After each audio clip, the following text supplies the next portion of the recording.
kom igjen. Ja, det klarer du. Kom. Nå har du surret rundt steinen der. Må litt på andre veien. Sånn, ja. Surrer rundt steinen igjen, Kenzo. Kom igjen. Ja. Klarer du å hoppe over her? Kom da. Ja, kom da. Nå lager du knuter rundt alle trærne her. Kom igjen. Ja, kom igjen. Ja, det klarer du. Ja, kom da. Ja, kom da. Nå har du lagd knuter rundt treet der. Enda en knute. Kom her. Kenzo. Kom her. Så rundt her. Her.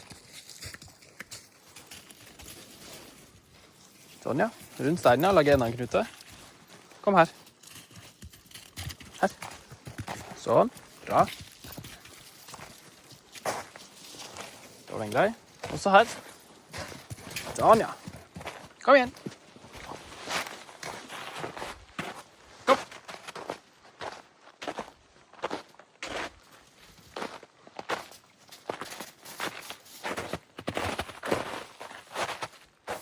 Ja, kom igjen.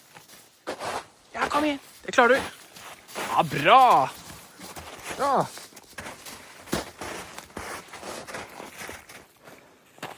Velkommen tilbake, folkens. I dag så er vi ute av flere grunner. Nummer 1, det er fordi at jeg skulle egentlig gjøre del 2 av en fiskevideo i dag. Men så viser det seg at isen har lagt seg over natta, så da må jeg vente til litt senere i dag når det har smeltet igjen. 2, da kan vi kjøre på med en annen video som jeg tenkte jeg skulle gjøre. Det er nemlig en test av Eagle sitt kvistbrenner, eller Eagle sin kvistbrenner. Quistbrenner. Har ikke testet den, fikk det til jul. Så nå er vi ute på en plass som de er fjæra egentlig. Og da er det ikke så gunstig å tenne bål midt i fjæra, så da kan vi bruke kvistbrenner. Nummer 3.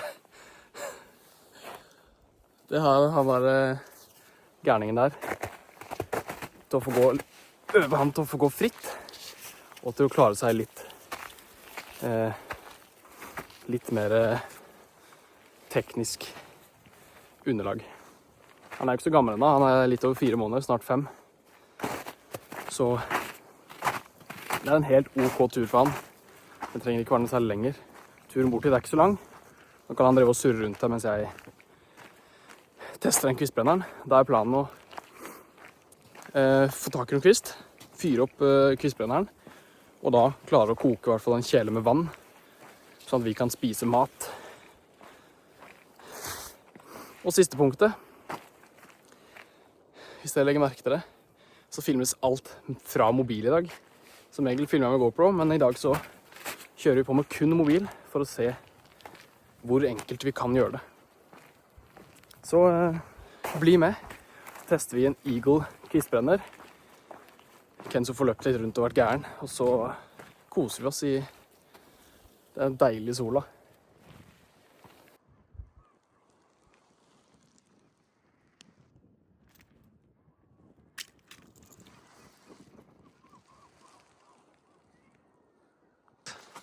Vil du henge fast den da? Du må ikke stikke av. Jeg gidder ikke å løpe etter deg så langt. Må du komme ned her. Skal vi ta tak i den? Så skal vi gi deg litt mer. Den henger ikke fast den her, Kenzo. Du er jo bare kylling. Sånn, nå er du fri, vet du. Se om vi klarer det nå, da. Kom igjen. Ja, du klarer det. Ja, det nytter ikke å gå opp igjen, vet du. Da går det. Jeg nytter ikke det her. Kom igjen. Ja, kom igjen. Ja, så flink. Ja, bra. Bra. Du er ordentlig kylling, men du er god også. Da kan vi gå litt videre.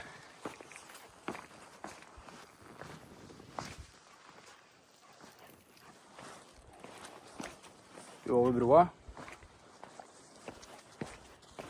Skal du det da? Den skumle broa. Wow. Kom da. Ja, kom igjen. Du vet, jeg går ifra deg hvis du ikke går. Du må bare tørre. Ja, ordentlig tøffing. Ja, kom da. Oi, så flink. Oi, så flink. Hæ? Alla tøffen. Var det skummelt? Skal vi gå videre da? Klarer du å gå opp her? Ingen problem. Super, Kenzo. Håpet i dag er jo egentlig at han... Skal ikke du klare å roe seg ned litt også? Turen bare inn her er jo... det som nettet sier er nok tur for en valp. Så jeg håper at han kan klare oss å legge seg ned, slappe av litt mens vi er her, siden vi skal jo gå tilbake nå. That's the plan. Ok, Kenzo, nå er vi jo fremme, nå må vi bare finne en plass nå. Skal vi se ut mot havet kanskje? Mest sol, der kan vi gå etter. Nå har jeg fått et dødt dyr, du. Kom da.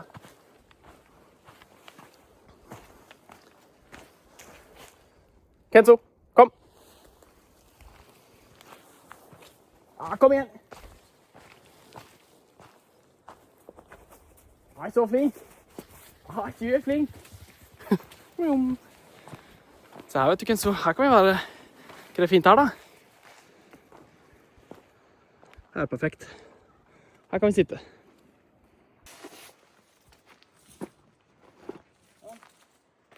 Her kan vi bare finne noe kvist vi da. Jeg innser at jeg klarte å glemme det aller viktigste akkurat nå. Og det er... Du, ikke bit på tripoden. Og det er nemlig kniv. Får vi se om vi klarer å knekke det meste med hendene. Jeg tar jo bare fra et tre som er dødt eller noe sånt noe uansett, så det skal være ganske greit å knekke, tror jeg.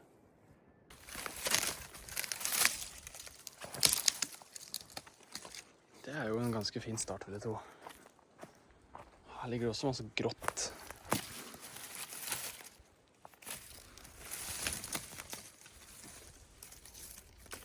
Det er jo det som er digg med kvistbrenner, han trenger ikke sånn ekstremt mye, tror jeg. Bare nok til å få litt fyr og holde det gående til i hvert fall maten er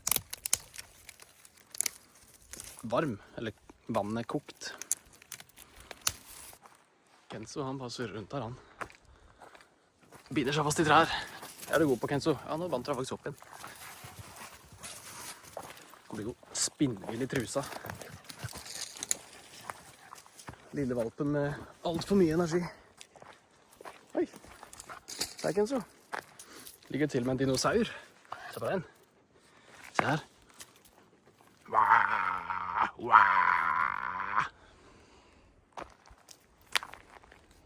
Jeg tror faktisk den største utfordringen vi har i dag, det er at han der, gærningen, ikke skal løpe ned bål når han løper rundt med et tau på seg.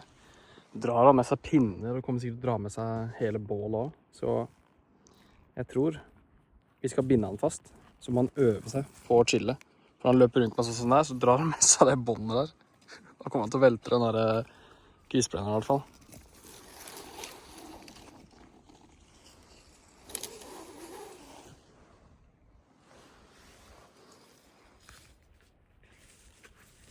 Fy faen. Du er litt psyko.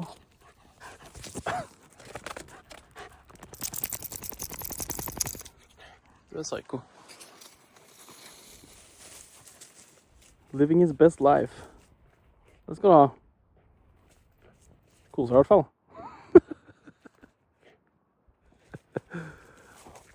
Nei, jeg tror det er det vi må.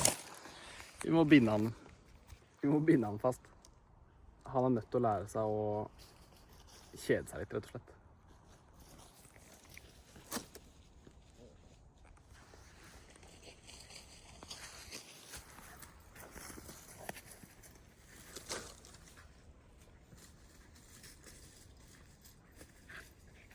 Overtenning nå. Det her er en blanding av overtenning og overtrøtthet egentlig, for han har ikke sovet sånn ekstremt mye i dag, og da blir han helt psyko. Da har han bindt seg fast i det treet der som han er litt irritert på, tror jeg. Du er faen meg løk, ass. Ja, klikk på det treet, du.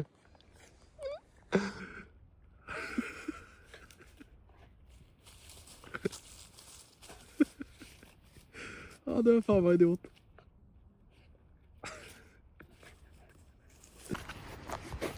Den kvistbrenneren, den ser jo sånn ut. Kjempeliten, tar jo ikke plass i det hele tatt. Veldig tynn. Skal vi se om jeg klarer å sette den opp. Jeg har bare satt den opp en gang. Det finnes enklere typer enn det her har jeg sett da, men Eagle er noe jeg har i andre merker også.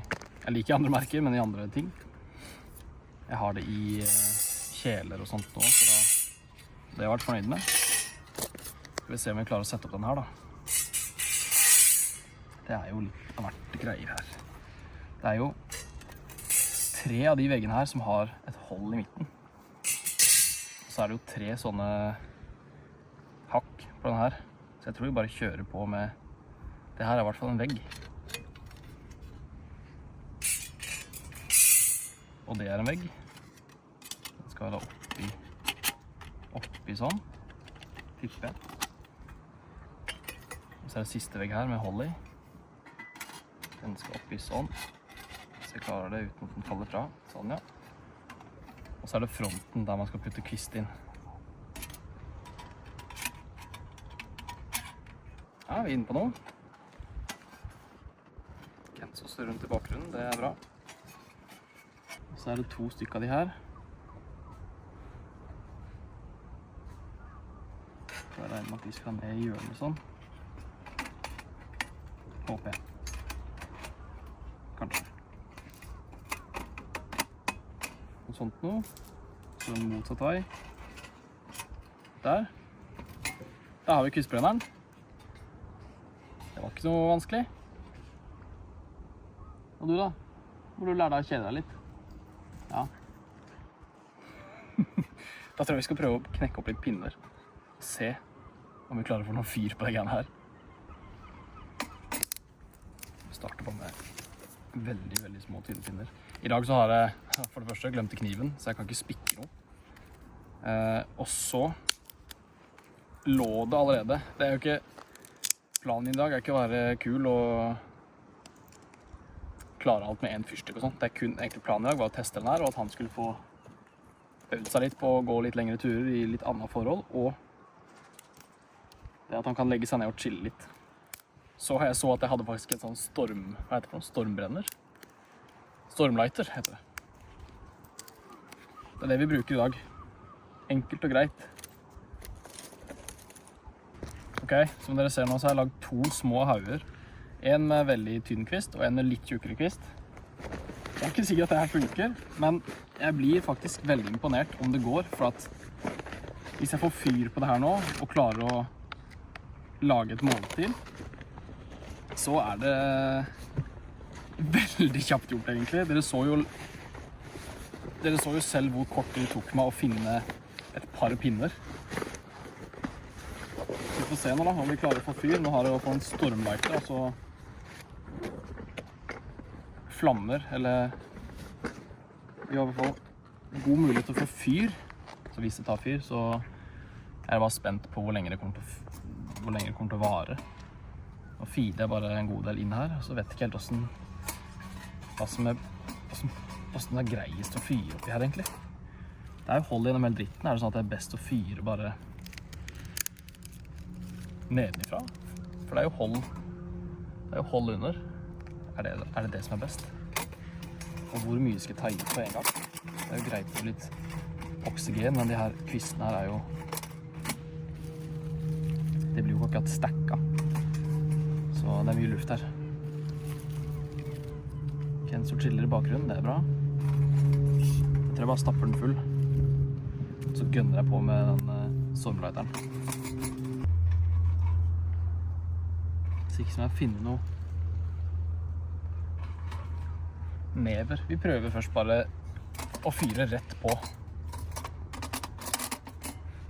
Så ikke som jeg finner noe, for nå er det jo bare, nå må jeg bare få fyr på en pinne egentlig. Det er det som er greia nå.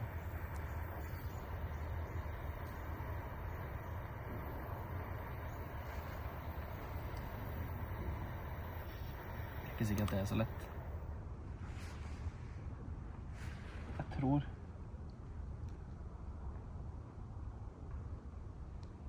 tror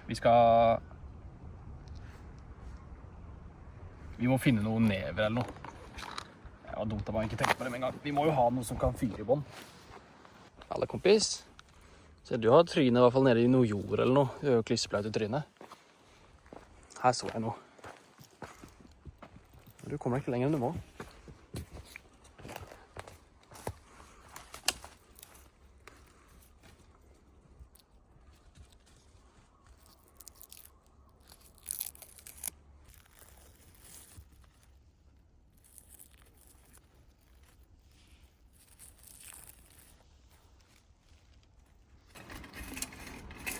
Det er godt at ikke Kenzo har begynt å bjeffe i hvert fall. Det er jo... Jeg er fornøyd med det.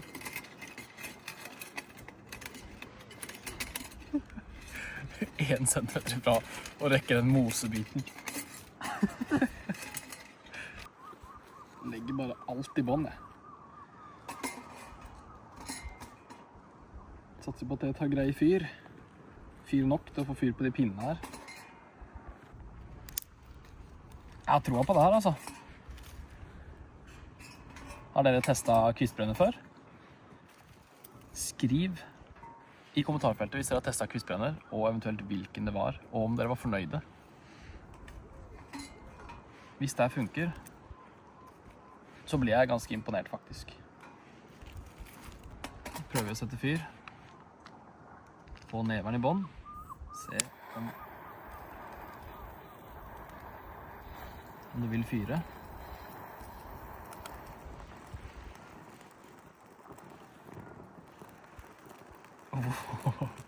Og om vi klarer å holde det i live. Den neveren brenner fort.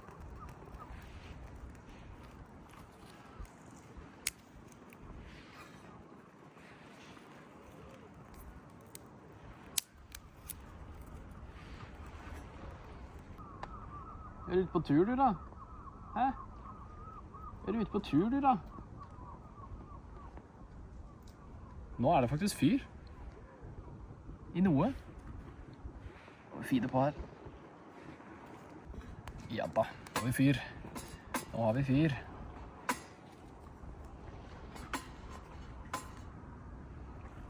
Og vi har røyk. Ok, lille peisen vår. Jeg tror det gjelder å være litt kjapp på da. Nei, vi er jo litt begrenset med tid. Eller, vi er jo egentlig ikke det. Det er bare å gå og finne en pinne til, så er det jo greit. Eller det jeg egentlig gleder meg mest til nå, det er å se hvor kjapt vannet koker. På denne kvistbrenneren. Det blir jo på en måte en slags konsentrert flamme. Står den støtt? Tro. Nå er det jo ordentlig bra fyr her. Digger det. Vi hiver opp en god del vann. Det vil si, bare for videoens skyld, så fyller vi den helt full. Ja, det gjør vi.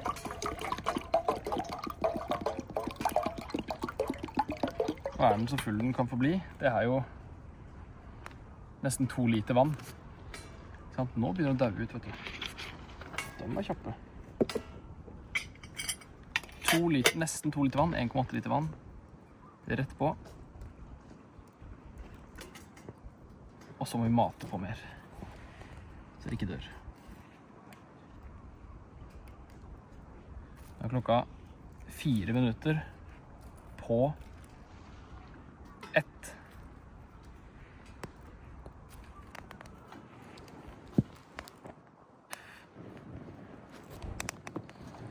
Nå snakker vi. Ja, nå er det bånd hyle her.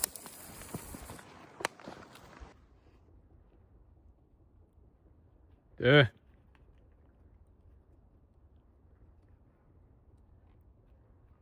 Kenzo. Ikke bite på tau. Nei, du må ikke bite på tau. Du er fin, ass. Fy flate, du er fin. Dæven steike.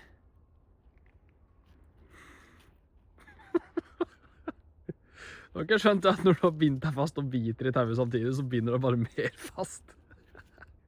Du er så løk, ass. Da runder du, får du bindt opp alt der. Se der, vet du.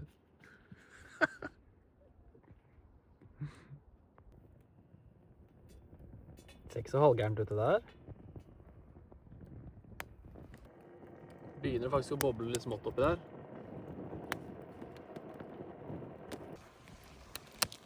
Nå, folkens, nå koker det godt nok for meg oppi her.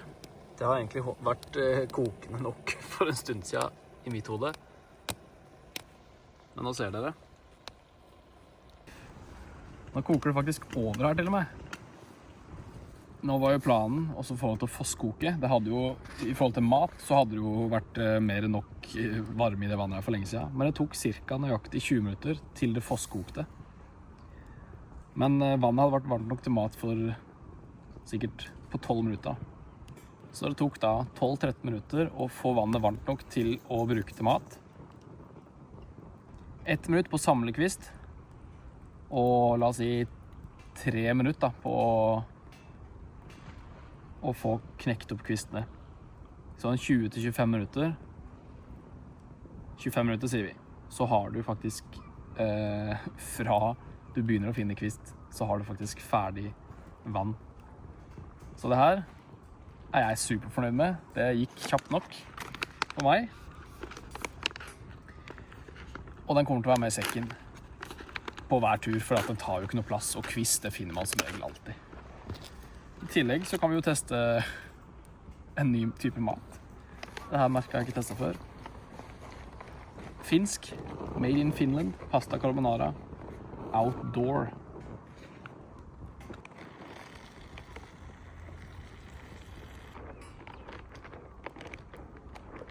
Seal the deal.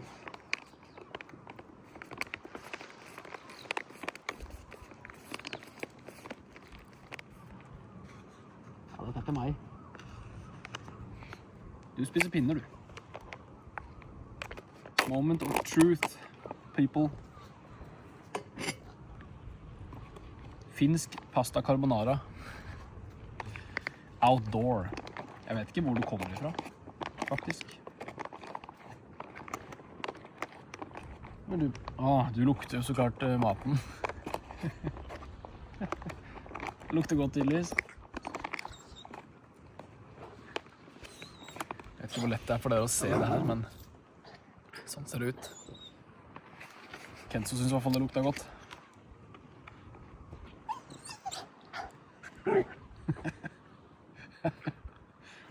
Du må finne noen gode pinner. Ja.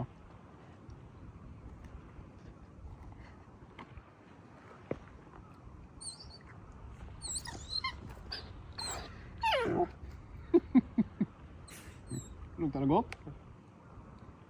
Hæ? Du kan ikke spise det her, vet du. Det er menneskemat.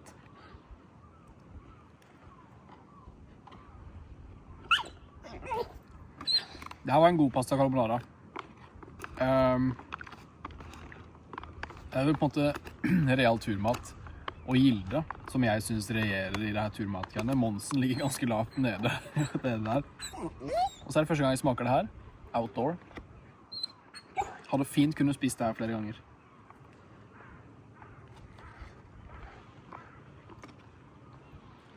Smul. Da fikk vi testet kvistbrenner. 15-20 minutter tar det å fosskoke 2 liter med vann.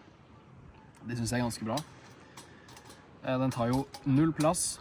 Nå fjerner jeg bare de kvistene som ikke var brent. Helt ut aska. Helt vann på det. Så er det jo, lager jo så vidt noe spor. Det lille hvite her som er på en måte synlig, men det tar vinden vekk, og så er det greit. Den tar 0 plass og veier egentlig ganske lite. Så jeg er superfornøyd med den her. Den kommer jeg til å ta med meg videre, og ja, den tar jo ikke noe plass i sekken. Da har man i hvert fall alltid en sikker kilde til å kunne lage seg et lite bål, samme hvor man er den, så lenge det er litt kvister til stede da. tusen hjertelig takk til dere som har fulgt med. Følg alt av sosiale plattformer. Snapchat legger jeg ut alt av oppdateringer, så de som følger med på Snap har jo allerede sett hva jeg har gjort i dag. Den videoen dere ser nå kommer ut et par dager senere. Nå er jo som sagt huset mitt solgt og overtatt av nye eiere. Så nå gjenstår det at vi venter på at det skal komme noen biler til salgs, så at vi kan kjøpe oss en bil, montere camper og så dra på tur sammen, så blir det her den vanlige hverdagen. Du, ikke bit jakka mi! Så blir det her den vanlige hverdagen vår. Når jeg sier vår, så mener jeg meg og Kenzo og dere. Takk for at dere har sett på. Vi snakkes neste gang.